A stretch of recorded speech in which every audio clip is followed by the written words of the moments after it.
1. Cur Deus homo. En el año 16 del siglo XVI se escribió un tratado que fue Anselmo, que él explicaba que había una necesidad de explicar Cur Deus homo, por qué Dios se hizo hombre. Y en ese tratado el propósito de Anselmo era mostrar que Dios se hizo hombre porque era necesario, con el propósito de salvar a nosotros los pecadores.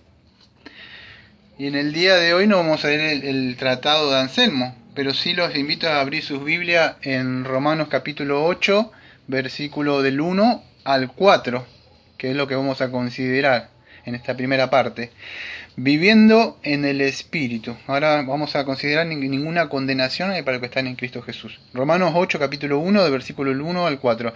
Ahora pues ninguna condenación hay para los que están en Cristo Jesús, los que no andan conforme a la carne, sino conforme al Espíritu, porque la ley del Espíritu de vida en Cristo Jesús me ha librado de la ley del pecado y de la muerte. Porque lo que era imposible para la ley, por cuando era débil por la carne, Dios enviando a su Hijo en semejanza de carne, de pecado y a causa del pecado, condenó el pecado en la carne, para que la justicia de la ley se cumpliese en nosotros, que no andamos conforme a la carne, sino conforme al Espíritu. Está ahí la palabra de Dios. Bueno, la palabra clave para empezar para mí es por lo tanto. Si ustedes leen ahí, ahora pues ninguna condenación. Hay otra palabra que sea por lo tanto, otra ninguna condenación. Pero si ustedes se acuerdan todo lo que vinimos hablando en estos meses, esto está ligado también con Romanos 5, con Romanos 6 y con Romanos 7. No solamente Romanos 7 que vimos el domingo pasado, sino con todo. Porque si se acuerdan, Romanos 5.2 dice: por tanto, como el pecado entró en el mundo por un hombre, por el pecado de la muerte, así te pasó a todos los hombres. Entonces, por lo tanto, sabemos, si se acuerdan, toda esta serie que vinimos viendo, el pecado había entrado al mundo, entró la condenación, entonces fue necesario que Dios irrumpiera en la humanidad. Entonces, por lo tanto, empieza Pablo así en capítulo 8. Estas son buenas noticias para aquellos que vinieron escuchando hasta ahora. Vine hablando de la condenación, del pecado, de que no hay salvación, y en el día de hoy llegó como en esa parte donde un refrigerio, aquellos que están en Cristo, vamos a hablar, por fin ahora vamos a tener un sosiego para nuestras almas, que no hay condenación. Todo este tiempo estuve hablando de esa tensión, de esa condenación, pero Pablo nos va a aclarar que no hay condenación, porque esto está unido en el capítulo 3, el 4, el 5, el 6, 7, y es que por medio de la salvación sabemos de la muerte y la resurrección del Señor Jesucristo no hay condenación para nosotros.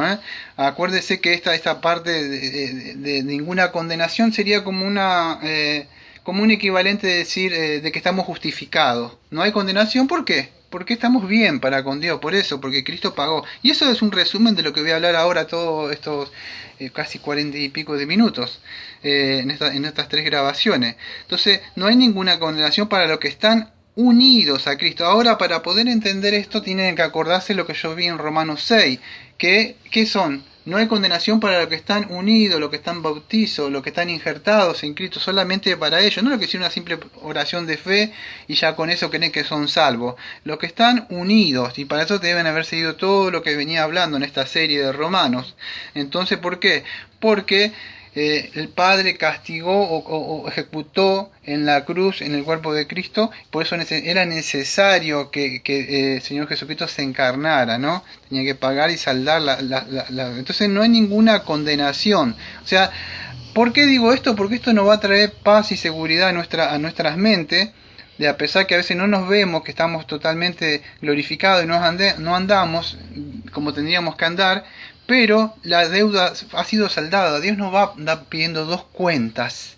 Nosotros debemos mirar a Cristo, que Cristo ya pagó. Cristo dijo, está todo cumplido, no hay nada que pagar. Tú no tienes que afligirse. Si usted lee en Romano, creo que 8 y 30 y pico, por ahí al fondo, yo no me acuerdo bien, creo que en el 32, 33, creo que dice, ¿quién no acusará a los escogidos de Dios? ¿Quién es el que justifica? ¿Quién es el que condenará? Cristo murió aún.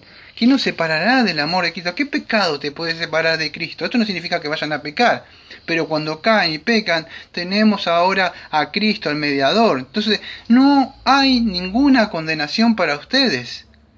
Es una seguridad, amado, que tienen que aceptarlos. Dios ha hecho ese sacrificio por nosotros en y mediante Jesucristo. Deben ponerse a partir de ahora, pues yo dije, si no entendieron Romanos 5, Romanos 6, Romanos 7, que yo le hablé del pecado, bueno, hoy llega un momento de refrigerio. No hay condenación para ustedes. Si están en Cristo, pueden descansar, deben confiar en eso. Aunque ustedes no se vean como se tenía que ver, ya está todo saldado. Pero esto no significa que ustedes pueden vivir como tienen que vivir. Entonces, Pablo va a empezar a hablar un poco acá de la libertad en el espíritu, lo que no anda conforme a la carne. Bueno, ustedes saben, si tienen un poco de conocimiento, que Romanos capítulo 1, esa que no anda en la carne, se cree que fue injertado ahí, o sea, fue puesto, porque solamente en el versículo 4 aparece lo que no anda en la carne. Ese sí, los mejores textos receptos ustedes saben que aparecen. Pero bueno, en el versículo 4 por lo menos aparece.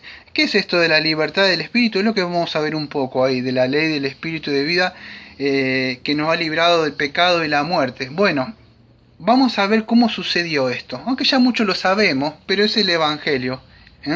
El Evangelio mismo es lo que voy a hablar. ¿Cómo sucedió la liberación? Y ustedes ya saben, en base a la justificación que se llevó por medio del Señor Jesucristo. Ahora, ¿cómo somos librados? ¿De qué somos librados? Si ustedes han leído ahí o leen su Biblia, en el versículo 1 al 4 van a encontrar que somos librados de la ley del pecado y de la muerte. Eso de lo que nos libró el Señor Jesucristo, el Padre, por medio de Cristo. Hemos sido librados. Ya vimos Romanos 6, Romanos 7... que no podíamos ser salvos. Entonces, ¿qué es esto ser librados de la ley? Acuérdense, ser librado de la ley no significa que somos librados de la ley y podemos vivir como queremos, no. Del castigo y de la condenación que acarreaba la violación de la ley. Entonces, ninguna condenación, ustedes saben, se emplea, es un término judicial, que es lo opuesto a la justificación. No hay condenación, ya ha sido cumplido, el veredicto sea culpable, el castigo cayó sobre Jesucristo. Entonces, ahora no hay ningún pecado usted que puedan cometer tanto en el pasado o cuando pecan en el presente o un pecado en el futuro. Nada los pueden acusar, porque Cristo, el que va a abogar, el día va a pasar y va a ser el que va a interceder. Si ustedes no viven una vida, no si tienen un pecado, caen a veces y se levantan y oran y piden perdón por ese pecado y claman y sufren. No estoy hablando de una persona que peripatea todo el tiempo una vida de pecado, de vicio, de alcohol, toda una vida. Pero aquel que peca, sufre, cae, no hay condenación, no hay ningún pecado que te pueda condenar porque Cristo ya lo pagó. Esto no significa vivir una vida de libertinaje. Entonces, por eso le dije, si hoy llega un momento en donde ustedes pueden tener tranquilidad, que todo ha sido pagado, todo ha sido saldado. Entonces somos librados de la ley en ese sentido, de la condenación que acarrearía el transgredir la ley, libre del poder del pecado. Ese somos libres. Pero ¿cómo sucedió eso? Es que ya no estamos bajo más la ley, en el sentido, la ley para buscar estar bien para con Dios, eso. O la ley, como vimos el domingo pasado, de esa persona que lucha y no puede ser santificada y sufre miserablemente. No es así. En el día de hoy vamos a ver que tanto una persona que está en Cristo, ya vimos todos esos domingos el mes pasado, tiene la justificación, pero si tiene la justificación, tiene la santificación también a la misma mano. Van de la mano. Entonces, de eso que nos ha librado. Entonces, pero esto solamente lo que están en Cristo, lo que fueron unidos a Cristo, que vimos Romanos 6.2, Romanos 6.11, que te acuerdas que decimos que consideren. Bueno, eso es lo que Él nos ha librado, nos ha librado del pecado, nos ha librado de la condenación. Ya escatológicamente ustedes pueden saber a dónde van a pasar su eternidad. Ya está garantizado, no que deben esperar, como dicen por ahí un testigo, un judío que no saben. No, la palabra dice que ya, ninguna condenación. Ustedes ya mismo a partir de ahora, ya, por lo tanto no hay condenación. Pueden tener paz en su mente, que ha sido todo. Ahora vamos a ver que por supuesto tiene que haber unos frutos y vamos a ver cómo sucede eso. Entonces vamos a seguir avanzando un poco en estos versículos. Ahí dice la ley del espíritu de vida, porque ninguna condenación hay para los que están en Cristo Jesús, los que no andan conforme a la carne, sino conforme al espíritu, porque la ley del espíritu de vida. Bueno, voy a hablar un poquitito de la ley del espíritu de vida. ¿Qué es esto de la ley del espíritu de vida? Bueno, algunos piensan que sería como, a ver cómo poder explicarlo, como el doble carácter de la ley. Ahora lo voy a explicar. A ver, en palabras sencillas sería así. La ley o el doble carácter, la doble función de la ley no es que es mala, pero la ley está ahí. Esta es la ley, los 10 mandamientos que tengo ahí. Esa es la ley.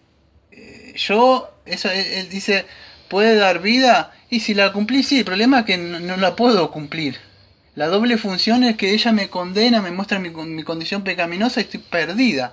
Ahora también puede dar vida, si la cumplí. Yo no la podía cumplir. Por eso que vamos a ver más adelante que Gálatas 4:4, ¿a quién envió el Padre? Al Hijo. ¿Y bajo qué nació? Bajo la ley. Si él la cumplía, iba a tener vida, y él ganó vida. Entonces la ley, ahí está el doble carácter de la ley. La ley puede dar vida, si la puede cumplir. Yo no la pude cumplir, por eso estoy perdido, tuve que acudir a Cristo. Pero también condena. Entonces algunos creen que el espíritu de vida está hablando a eso. Aunque referente tocante eso creo que sí habla de eso, un poco. O sea, no negamos que habla de eso. Pero creemos más que lo que es la ley del espíritu de vida además se está describiendo al Evangelio, lo que habla en 2 de Corintios 3, versículo 8.